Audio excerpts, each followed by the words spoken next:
Hi everyone, nice to see you, thanks for coming.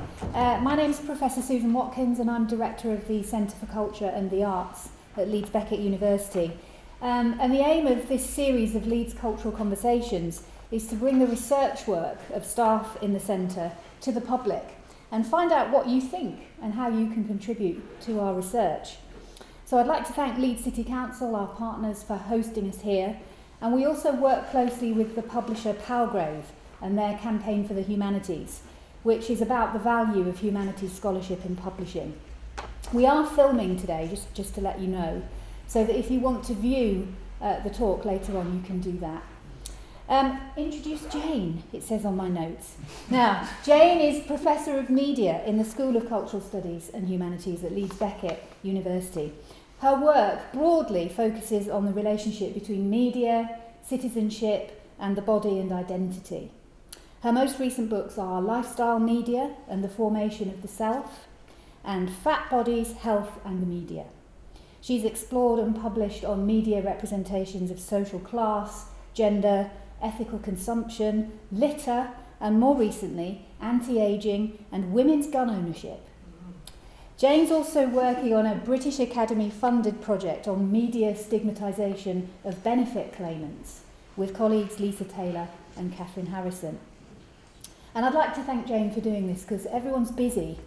She's got lots of other claims on her time and she's given up her time to talk to us today and prepare this talk. So thanks, Jane. And in honour of International Women's Day last week on the 1st of March, her talk is titled Dieting, Why We Started and Why We Must Stop. So let's welcome Jane. Thank you, Susan. Okay, thank you very much. I've made my own lectern podium. Never let it say that professors can't use their initiative and think on their feet. I know it's rare. So, we are a nation of dieters. It could be the keto diet, which is the new Atkins diet. It could be Weight Watchers, it could be Slim Fast, it could be Slimmers World. But Mintel have argued that almost 2/3 of us at any one time are on a diet. 2/3 of us are dieting. And 64% of that number have been on a diet for most of or all of a year. That's a long diet, isn't it? A long time to be thinking, bloody hell, I'm hungry. Oh, sorry, this is being filmed. Damn, I'm hungry. Now, it's little wonder then that the UK dieting and health industry is huge. It's some £20 billion. And this is looking likely to increase next year by 5 or 6%. So if you're looking to invest your money, this is the industry to go into. Because diets next year are going to be aimed at children, because we've got a so-called epidemic about childhood obesity. We're going to talk about obesity later on. And there's also a new fad in town, which is the gut health diet. So we're going to see a lot of advertising and a lot of commercial pressure for us to start thinking about our poo sample. So it's very timely to be talking about diets around International Women's Day, because women are the main dieters. And if we take Weight Watchers, for example, 85% of their membership are women. Now that's interesting as well, isn't it? So when we compare it to the statistic I started off before, that means that there's a considerable amount of women who are on diets for a long period of time and sometimes over their life course. Now, diets are significant for me because they form part of what we could call a weight loss culture, but actually it's probably better to call it a fat phobic culture. And we see this culture evidenced in the fact that we really hate fat, that we're obsessed with losing weight. We can see it in the messages that we get from our health authorities that tell us that losing weight is good. We can see it in weight loss devices, in Fitbits. I bet there's a number of you who are logging your calorie intake now. We can see it in all those foods which are low calorie, no calorie, half a calorie foods, low sugar foods, no food foods. We can see it in gyms. We can see it in all kinds of weight loss shows and makeover shows. We can see it in lots of equipment that will burn off or melt or shake off weight from the body. And some of these techniques actually have changed very little over time. So this is Dr. Jean Walter's medicated rubber undergarments. And what the thing is here, you dress yourself in rubber and you go about your normal life, right? You can imagine it will get a bit smelly after a while. And the sweat actually reduces your weight. And Dr. Jean Walter's actually quite clever because she realises that we really want to lose weight in certain parts of our body. So you would only wrap rubber around your chin, so you would just sweat there, and then that would get thin. So this is around 2019-10, and then this circa 2018 is the Sauna suit. And this combines rubber with neoprene and thermal insulation. And the idea is that you wear this, I mean, I could be wearing one now, and then you just lose weight. And the quote line is, you sweat crazy to thinness. So these are examples of weight loss culture. And this means that watching our weight or being conscious of our weight, which started in those anxious moments of calorie counting in our kitchens, has now leaked out to be an everyday feature of our everyday life. It's become routine to talk about good and bad foods. We've even got labelling that tells us whether food is good or bad. It's become commonplace for us to refer to ourselves as being good or bad, depending on our relationship with food that hour or even that day. It's also very common, and we know this when we get together, for us to violently grab parts of our body, grab and prod them, and go, look at our bodies with great disdain. And we use the word fat with such heartfelt misery about the fed-upness of everyday life. I'm so fat. How many people have not said that? Well done, sir. Long may you continue with your good health and your body. So the idea of watching our weight is something that we should do. But in fact, amongst obesity scares, it's now become something that we ought to do. And the idea that we lose weight is so common sense that it's very difficult for us to think about our bodies without thinking about weight.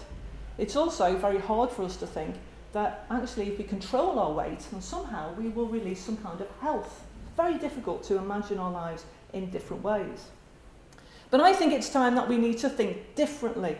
And what I want to do in this lecture is open up some space so we can imagine our bodies slightly differently. I want us to think about diets and weight a little bit differently. I want us to imagine our bodies and weight in new ways. So I want to start then by thinking about, why do we diet in the first place? Why do women diet? Now, of course, you're all going to say it's because we're under pressure to look a certain way. And there is a lot of pressure on women's bodily appearance, so much more so than men's, but men are sadly starting to catch up. The Weight Watchers have just had a rebranding, you might have noticed. They're not called Weight Watchers anymore, they're called WW. I wonder what that means. And what WW are doing now is really focusing very much on men's bodies. But still, it's women who are under increased pressure. So to make this point, let's look at a controversial 2016 campaign, which was called Beach Body Ready. Now, sadly, this is a really familiar sight. Yeah, we're not surprised by seeing this. This is very familiar in a weight loss, fat phobic culture. We've got the idea here that women's bodies need to be ready for a particular judgment at very specific times. And that's something that we are quite used to. We're also used to the idea that we should be working towards this impossible ideal image. Well, maybe not working, but certainly buying the right kind of things that will make that possible. Now, we only can really look at this in a different way if we imagine a man's body in that space. And that becomes a little bit difficult to imagine a man's body in that space. It almost becomes nonsensical. So much so that Carlsberg actually developed a spoof of this for men called Are You Beer-Body Ready? Now, what was amazing about this, it was actually run across in New York on the Underground, and they had the beach body and the beer body right next to each other. Now, you see, this makes sense for us and for men.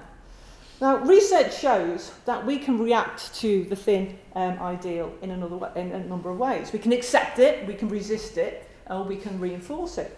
And this 2016 campaign got a lot of criticism. So much so, there were so many complaints, it was banned in the UK.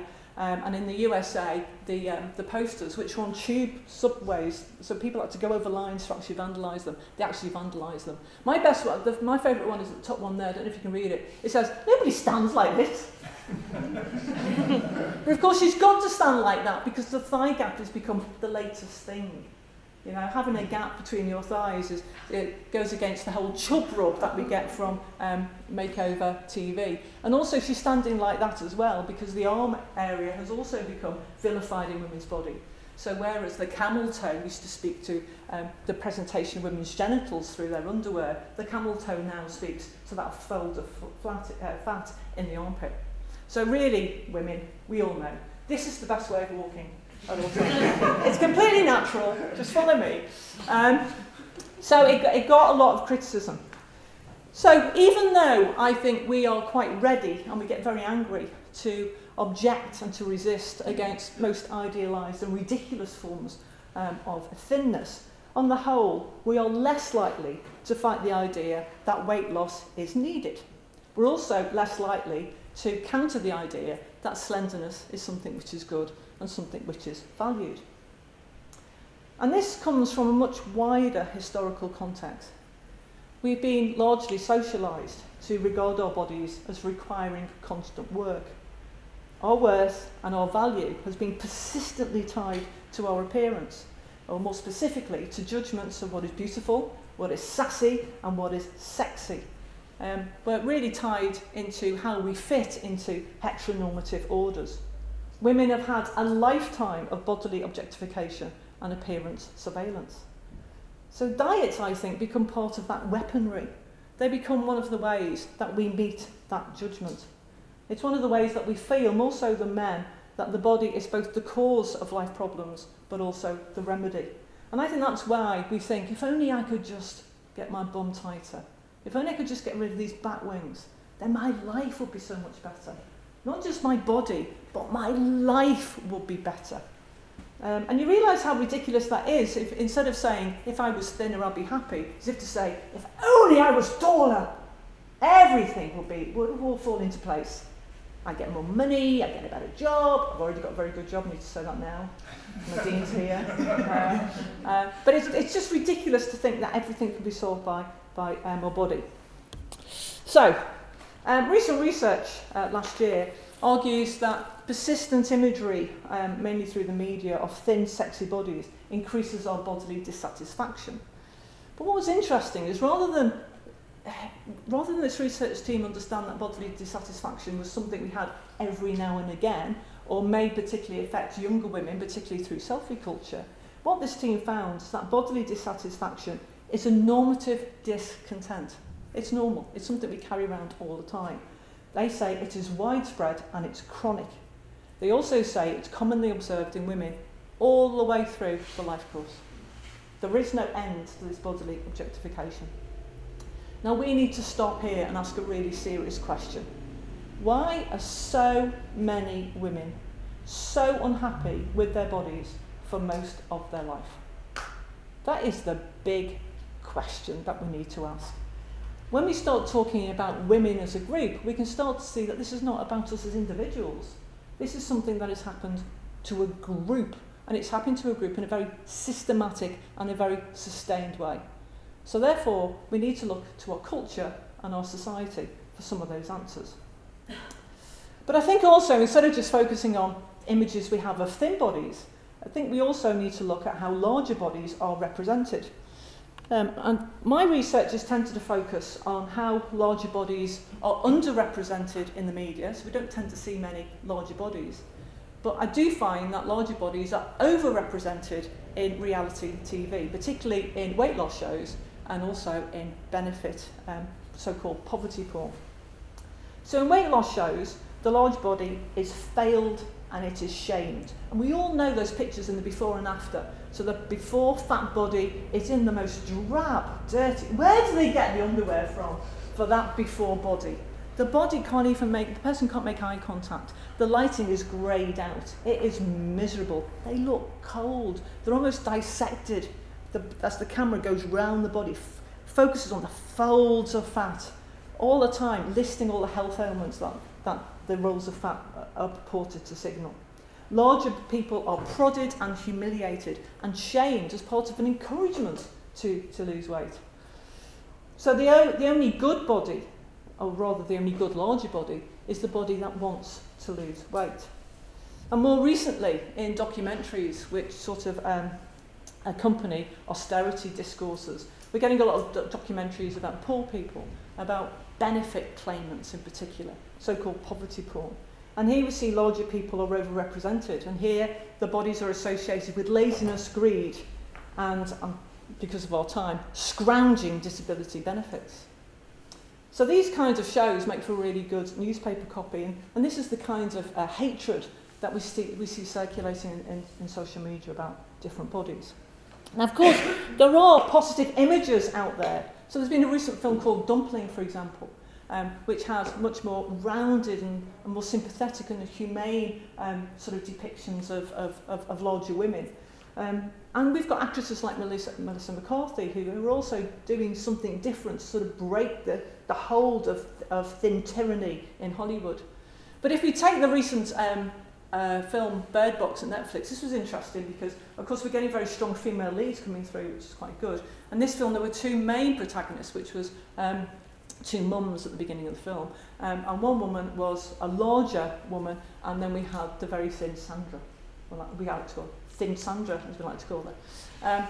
And all the way through that film, the larger woman was depicted as being childlike, as being needy, as making silly mistakes, almost killing everybody through alien invasion. I mean, foolish, wasn't ready for the apocalypse at all. Whereas the thin woman was actually apocalyptic ready. Okay, so she was rational, she knew what to do, and she saved the children. Oh, sorry, have you seen the film? I don't know what happens in the end. It could have gone either way. She might be in it anyway. But anyway, so you could speculate that it was the thin woman who saved the day. So all of this adds up to a weight loss culture that normalises the thin body, but it also stigmatises the larger body. So we get this straightforward, stereotypical message, which is repeated time and time and time and time again over all kinds of different forms of platform. You cannot escape this message. So what we get here is a pull to the thin body, but also we get a push from the fat body. And all of this helps orientate us towards dieting. We might want to start asking though, and hopefully we will, can diets be part of the problem rather than the solution here? But before we look at that, I think we need to look at what else encourages to lose weight or to start a diet. And that is about health. Now, I don't want to talk about obesity just yet, because there's been a change in health. Health ain't what it used to be. Back in the day, health used to mean that you were free from illness. It was something that you had. I am healthy because I'm not ill. And then in the 1980s, mainly because of different kinds of political and economic rationalities called neoliberalism, around about 1980s, things started to change. Health changed from something that you had to something that you did. So it all became a series of activities and behaviours and attitudes towards your body, which made you responsible for your health. Now, of course, there's nothing wrong with being responsible. It's ridiculous to say that responsibility is a bad thing. But when we look closely at what happens when people are made responsible, we can start to see that different things are coming into play that make us a little bit suspicious. So Crawford identified this term called healthism to refer to a new form of health consciousness. And he was describing this growing ethos that came through our political system, came through our media, came through our education system, that redefined health from not being a state free from illness, but a body that was doing stuff to avoid risk. So basically, health is not what you have, but what you do. And what do we do? Well, this involves watching our weight. It involves, and you'll recognise yourself in this, watching your weight, exercising for 30 minutes a day. Has everybody done that already? Good. Eating 5 fruits and veg, unless you're in Australia, which is 10. Practising safe sex and getting 8 hours sleep. I don't know where we fit work into all of that, but that's what we're supposed to do. So researchers have said that to be healthy is to live a balanced and controlled existence, valuing vigilance, self-restraint, and avoiding risk at all points. Now, what we might start to see with healthism is that all of this has a moral dimension. It becomes less what we should do and actually more of what we ought to do. So a healthy lifestyle starts to signal something about your morals, about your virtue, about your decency, about your ability to be a responsible citizen in society. All of a sudden our bodies are meaning very, very different things from what they did. Our bodies now are sites of judgment. Because our bodies are visible, the appearance of the body or the shape of that body is starting to say something about our responsibility. It's starting to say something about our citizenship. It's starting people to get out of control. So this all forms the backdrop to obesity. Obesity. Now, obesity can appear such a self-evident, major social health problem that it's very difficult for us to raise questions about it. it seems so logical that we've got this thing called BMI, and that BMI indicates our risk for a number of life-changing illnesses. The heavier we become, we're told, the more risk we are encountering. Eat less and exercise more is the message. But as we can see, that this is an exercise of healthism. Understanding the body as a risk, and also believing that we can control these things through our own actions. Now, there are so many criticisms of the BMI, so many. There are so many criticisms of the obesity crisis, some of which would even suggest that the obesity crisis doesn't exist, that we'd be here all day talking about obesity. So I just want to touch on a few things by looking at these guys. Never before will you see Donald Trump, and I can't even remember her name now, and Angela Rippon together on one slide. And yet we're going to use these people to talk about some of the problems with obesity. So we've got Donald Trump and our national treasure, Angela Rippon. Trump has recently recently reported he's got a BMI of 30. Oh, this is bad. BMI of 30 is really bad. It means he's obese. It means he's at risk of cancers, strokes, cardiovascular disease, dementia, and maybe being an awful president. Oh, he's got one of those already. So he's at risk of all of these things. And yet, he's deemed to be in good health. Probably the greatest and best health that any president has ever had. Now, what the doctors have said is that this must be in his genes. So the doctors look and they think, according to all records, that this man really is the walking dead. But he seems to be carrying on. So it must be, it's genes. It must be in his genes. Angela Rippon, on the other side, she was in a recent programme on anti-ageing. And the poor woman had an MRI scan, which was to measure her bone density and her muscle mass. And she is super, super fit. So she's in her 70s. And her muscles and her legs and her bones are of a 30-year-old because she eats so, so well and she exercises all the time. So she's sitting there and she does well not to look a little bit, because that'd be a little bit smug, wouldn't you? Yeah, 30, you say? It's not bad, is it? And then he said, but there's a slight problem here because we've got this quite a lot of visceral fat around your organs. And Angela Rippon goes, there's a moment of real shock. She wasn't expecting this at all. She's got 7 litres of visceral fat around her heart and around her different kind of organs. And she said to the doctor, well, is that bad? And the doctor went, yeah, basically. We would expect to see about 3 litres in somebody who's obese. So the fact you've got 7 litres is quite serious. You are at great risk of cardiovascular disease. You could die at any moment. We didn't quite say this, but this is what I'm reading into it. You could die at any moment. I mean, the fact she's still with us, I mean, it's a blessing, really. So she says, my God. And he said, well, we would normally expect to see this in somebody who's really seriously obese, as somebody who doesn't exercise and doesn't have and has a poor diet.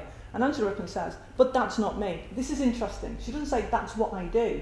That's not me. Can you see the way our self is locked in to what we do with our body? You know, that's not me.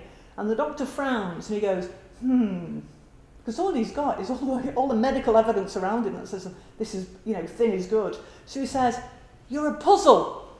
You're a puzzle. And then walks off in the distance. Music comes on. Angela Rippon's just left going, oh my God, somebody get me home. So what we have here, I don't think, are puzzles. Trump represents increasing evidence of the so-called healthy obese. These are large individuals who have comparable metabolic health to normatively weighted people, whatever that is. And there has been growing support over time to say that weight, even obesity, can have health-enhancing properties, particularly for the elderly. And there are repeated examples of larger body people who are exceptionally fit. Now, this is Reagan Chaston. If you're serious about looking at this a bit more and want to know a bit more critique about diet, she's a really good person to Google and to follow her blog. Right? She is amazing. So she, last year, was the heaviest woman to run a marathon, and she was 288 pounds. I think that's almost irrelevant. But she did this, and she is very, very fit. She runs marathons, she does the Ironman challenge. Her blogs just talk, she does a lot of ballet. Just the most amazing fit person, and she loves her life absolutely completely. Now, one of the things that she says is her weight is not an obstacle to her fitness. She's a damn sight fitter than I am. The obstacle comes actually from the people around her, the people who shame her for being in public spaces, the people who shame her for having the audacity to enter into competitions. The other things that make life difficult for her are fashion industry that only make fit clothes for a much thinner body, and also the shame culture in exercise spaces. And her activism, which is why you really need to Google her, is about making her large body visible in fitness. But when we go back to Angela Rippon, what we start to see with Angela Rippon are the failings of that narrative that exercise and good diet leads to good health. And this reminds us that there is very little clear-cut epidemiological evidence that links overweight with illness or even death. And Karen has said there's very little that leads weight loss to health. We don't know how much we need to lose in order to be healthy. We've got no idea about how these things link together. We're also, one of the things that I think Angela Rippon sends a ripple through the thin community is that we can't be complacent anymore. How many thin women are being misdiagnosed? I just had my at the moment the government's doing this massive cardiovascular testing for people over 40. I know, over 40, amazing, isn't it? And what happens is you have your BMI measured, and then they ask you a question. And my healthcare practitioner said, so you look like you have a good diet. And I thought, okay, sweet packets coming out of my pockets, so try not to put the popcorn all down my front. No, I look like I've got a good diet, so therefore my risk of cardiovascular disease is low. All I keep thinking about is Angela Rippon. What about my visceral fat? Am I going to make it out of here? Bit of a hypochondriac. But how many women are being misdiagnosed? You know, how many health things are being ignored? Reagan talks about the number of times she goes to her doctor to get help. She broke her toe at one stage, and when she went to see her doctor, the doctor said he wouldn't do anything about her broken toe until she lost weight.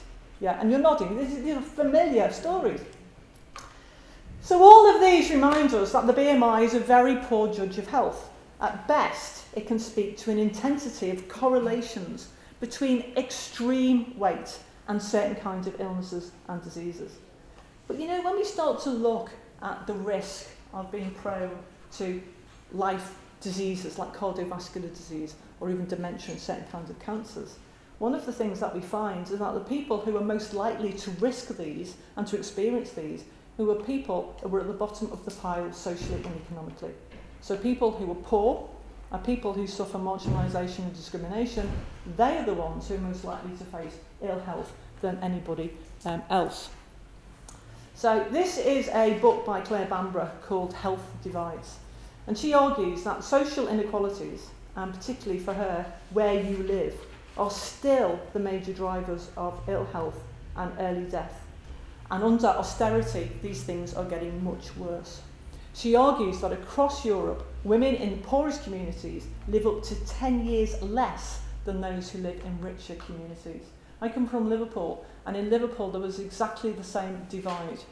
Where I lived, we were expected to live into sort of our 70s and our 80s, but there was a 20% difference, a 20-year difference for people who lived in the council estates into the heart of Liverpool. That is phenomenal. And she argues that there is life expectancy gaps of up to 25 years between places which just are a few miles apart.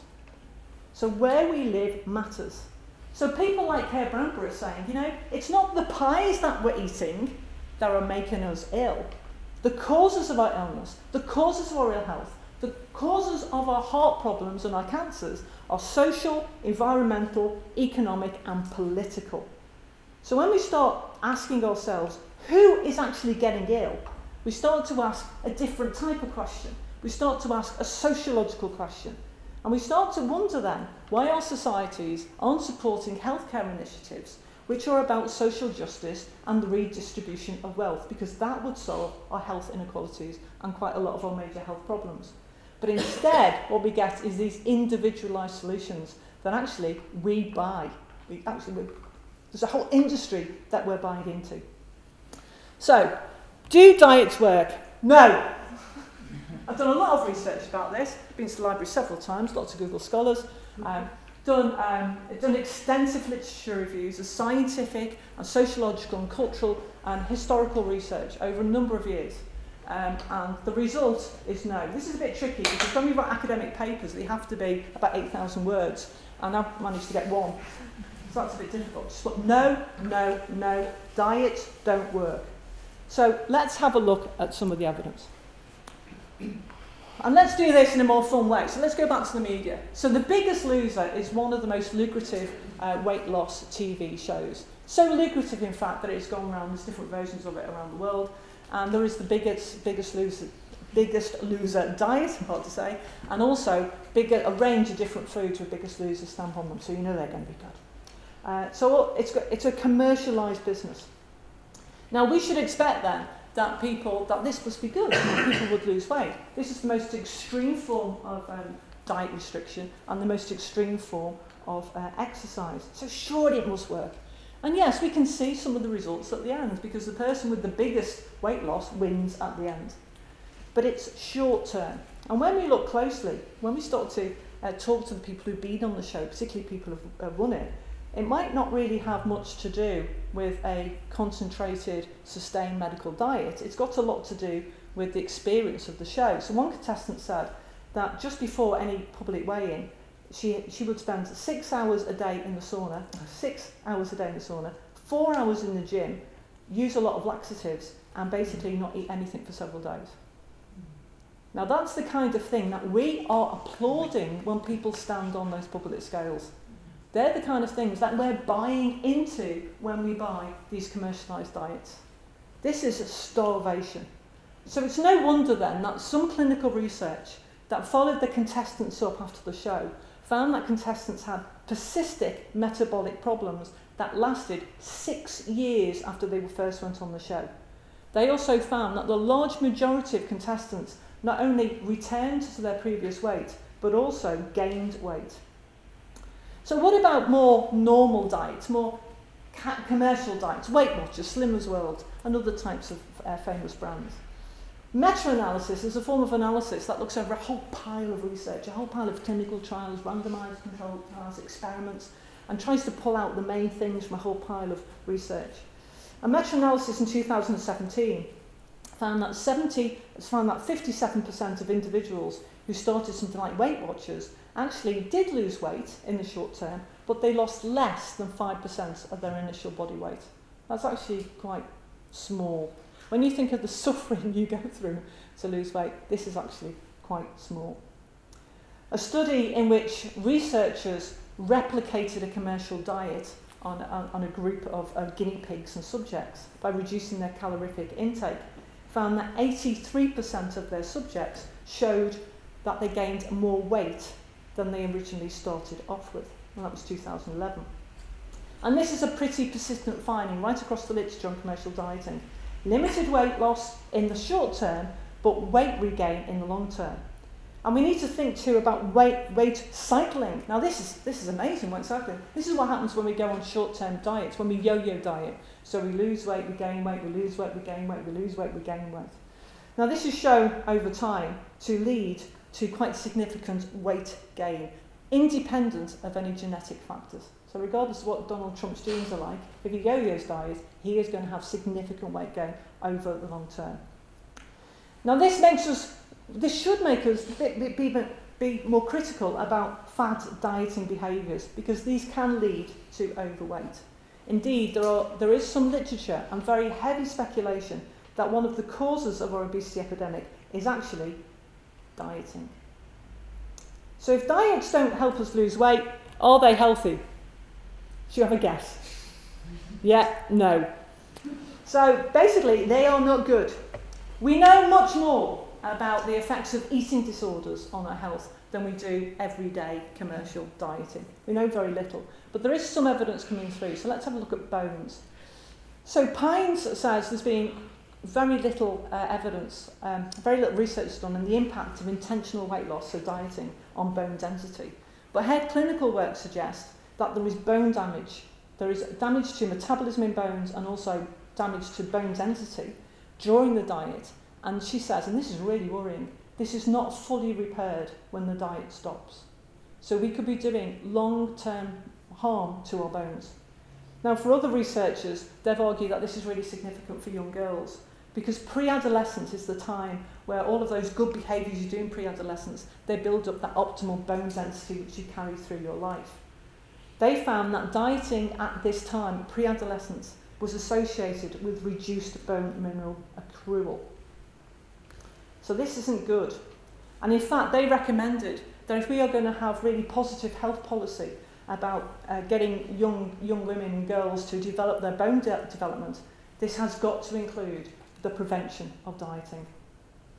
But there's also the other stuff, not just our body, but there's also how we feel in the world. So there are the psychosocial aspects as well. Dieting is associated with lowered self-esteem. It's associated with depression, emotional distress, habitual negative thinking, social anxiety, social exclusion, because sometimes we just don't want to go out if we're feeling so bad. We're not really good company at these times. And there's also those psychosocial issues of living in a stigmatised body, of always feeling you are less than. So this is not just affecting our body, our bones, it's also affecting our soul. So writing this, because I spent a lot of time on Facebook. Sometimes Facebook's really good because you reach out to a community and you say, well, I'm writing about dieting. And people were sharing their experiences. And a friend of mine said, I want to share a story with you, and I want you to share it because I think personal testimony, she said, does a lot more than scientific evidence. So she says, I did the Cambridge diet at age 17, and that was basically 3 milkshake type diet drinks per day. A total calorific intake of 330 calories. That is phenomenal. She must have really suffered to do that every day. I lost 2 stone in a month. Doctors advised that this type of diet led me to being diagnosed with type 2 diabetes age 20 and straight onto insulin 4 times a day for the rest of my life. The lifelong consequences of peer pressure and popular culture that made me hate my body and strive for something that was impossible, unhealthy and psychologically damaging. Aged 50, finally, I am learning to love and accept my body size as it's meant to be. Aged 50, I'm having some self-love. I'm just owning my body. Now, I think that is incredibly powerful, and I'd like to really thank her for allowing me to share that story. So, this is the future. This is what we've got to do. This is what we've got to leave with. Are we going to accept this? Are we going to reinforce this? Or are we going to resist it? We have got to stop doing this promotion of weight loss culture. We've got to stop celebrating people when they've lost weight. This is very difficult, I know. When people say on Facebook, hey guys, I've lost 3 stone, people go, oh look, you're fantastic, aren't you, hon? And I'm just like this really prudish old aunt who's like, no, I don't think that's very healthy. I think you're going to really regret this in the future. So I can't say anything on Facebook. I've become that sort of prude on Facebook. But we've got to stop that. We've got to stop bumping into our friends and saying, you look great, have you lost weight? That has got to stop. We've got to stop judging our own bodies and the bodies of other people. Now, it's going to be hard because we're being socialised to do this. But it's going to be a damn sight easier than wearing a swimsuit and jogging around Leeds city centre at lunchtime. Okay? So we've got to take some kind of responsibility. One of the things that I want us to take away is that when we think about diets, try and think about these as commercialised enterprise. Somebody is inciting your body dissatisfaction. Somebody is encouraging it and also exploiting it. And it's also exploiting a group that's already historically been judged on their appearance. We also need to think that thin ideals, this thin imagery that we see, complements the stigma of fat. And this helps us judge our own bodies in very harsh ways, but also the bodies of other people. And I think the obesity epidemic encourages us to make those judgments diagnostic. Okay, there's some kind of medical authority now for being rude about our own body or rude about the bodies of other people. All of this is moving us away from thinking about what our bodies can do. Our bodies are sites of strength, suppleness, wonder, and if you're lucky, pleasure. And so is food. Food, a site of pleasure. Now, it's not easy, but we've really got to start thinking of how we all are going to make ourselves Beachbody ready. Thank you.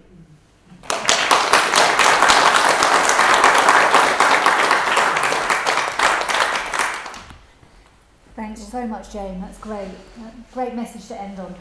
Does anyone have any comments or questions for Jane? I do. Sure. Good afternoon. Good afternoon. Thank you very much. Thank you. Excuse me. I tend to think it was a little bit biased on the side of that, no, dieting doesn't help, because I have factual evidence that within sports communities in New South Wales, particularly, that the ketogenic diet, although I'm not for it at all, is very proactive and very, very progressive in what they want to achieve, not only physiologically but mentally.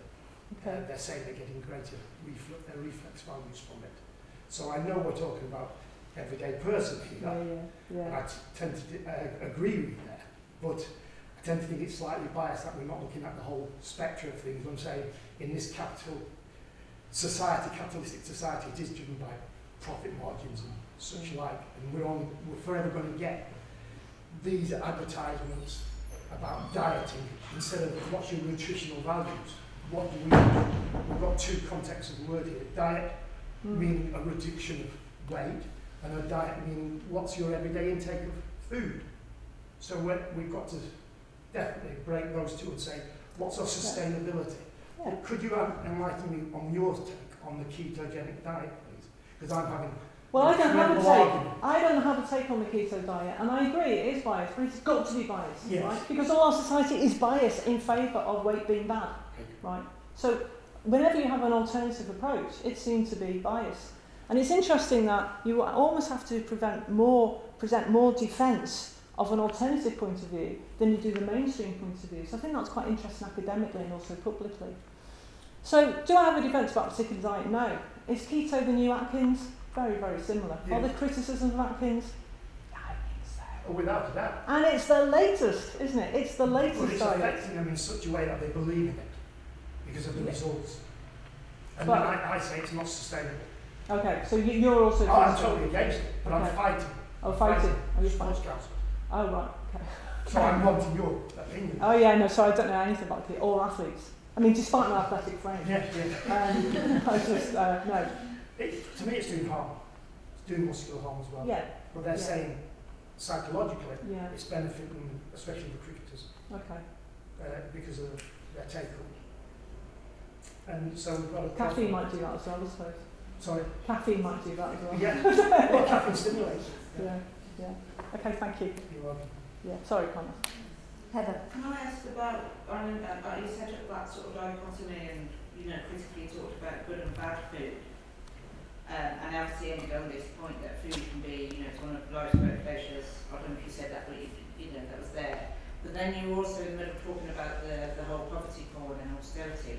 And it was part of the problem in some of those areas where people, poorer parts of society often have associations with obesity is partly because of the sort of food they have access to, which is very carbohydrate high, heavy. Often things like fast food shops, which is a large one, often very cheap, so masses and masses of calorie for not much money. And it's very difficult to not look at that and maybe you don't say bad food, but it is problematic food, isn't it? And I just wonder if you could say a bit more about that. Well, it's interesting. This is where diets become very classed, because when we send that universal message that we should be eating better, eating more veg, eating more fruits, then actually we're really speaking to people who've got access to that. So some people live in what Jill Valentine calls food deserts, where there's no accessibility to healthy foods. And in fact, you don't really need to go to poor areas, you need to go to the university as well. And I think when you're hungry, what is there to eat? In the vending machines, it's all nice, tasty stuff, I have to say. It's not necessarily apples and bananas. But there's a thing there also about the abundance of choice. I mean, even if you get a Waitrose, God forbid, there's so much sort of calorie-rich stuff there. It's hugely tempting. It's that notion of sort of temptation that you go into these places, and I know some places have stopped doing the sort of putting the sweets right by the sort of tills and that stuff now. But it's sort of, we're having it thrown at us all the time. Yeah. And it is hard. And it's that point about temptation as well. So temptation only comes about because when we look at something, we think it's bad. And then we do that guilt, we do that push-pull. And we walk past, I do this all the time, you walk past the chocolate, then you go back and get the chocolate. And then you put the chocolate back, and then the chocolate comes back with you, and then you think, for God, just eat it before you get to the till. Right? So it's that guilt stuff. When we start having a different relationship to our body, and stop thinking about weight, and stop thinking about food and good and bad, then maybe some of that temptation will go away. Maybe the attraction for certain food groups will start to go, when we can have what we want to eat. There's something about restricting food that makes you crave that food. I mean, it's a well-known fact. So as soon as I say elephant, all of you are thinking about the elephant. If I say don't eat the elephant, you're all thinking, oh, elephant burgers for tea. You know? So it is something about that auto-suggestion that we work through. So this is where we've got to, all of us have got responsibility. I mean, really, it is the commercial, societal issue. But for us in this room, maybe we can start to make a difference by thinking, I'm not going to talk about myself as being tempted. I'm not going to talk about things as being good or bad. I'm just going to enjoy what there is. But the lady's right though. We're addressing it from the wrong way in my view. She's saying there's temptations there and all that. What we say, the old-fashioned calorific values, they're out of date. It should be nutritional content and the amount of food we're putting in. In this day and age, in this capitalist society, like I say, we're being force-fed by advertising and all this and what's good for you and all that. And we're specifically find a word, diet. Well, diet should mean what's your whole term of life. Not just fads. And what the lady's saying, it's tempting this. Well, you can eat anything as long as you're only eating it specific amounts. If you overindulge in anything, you're going to get health problems, overweight, obesity, the lot, diabetics, everything, insulin spikes, the lot. So if we regulate it and go from a general point of view for everybody here and say, well, let's not eat to abundance. Because we're in a very, very progressive society. Now, I believe, from my mother and father who had next to nothing, you know, same as you in the city of Manchester, if we wanted, we had next to nothing on it, and you ate it. Now we've got an abundance of things coming after. So I think in a way, we're only pigeonholing certain things by saying diet. We should be looking at the whole context. Yeah, absolutely. Thank you. Thanks. Yeah. Anyone else? Any other comments or questions? I think you had to hand I was just going to say, so if we don't have diets, whose job is it to stop that? Like, is it government? Is it us? Is it businesses? Whose job is it to stop that? No, to stop, like, the view of diets and diets in general. Well, part of me says it's a really, really good question. I don't have the answer to that. But I think part of it comes from our ability as consumers. This is very limited, I have to say. But some of our research on ethical consumption shows that we can make a difference with our purchasing choices. So if we don't buy diets, then that is going to make quite a significant effect on that industry. So if we turn our back on those things, if we start to turn our back or maybe speak to our Waitrose supermarket about the food labelling, then that can make a difference as well. There's going to be lots of small acts of resistance that can overthrow something which is very, very powerful and very, very entrenched. So the resistance to anti-weight is not going to be like a diet. It's not going to be this fast thing. It's going to take a long, long time. It's going to take massive cultural changes.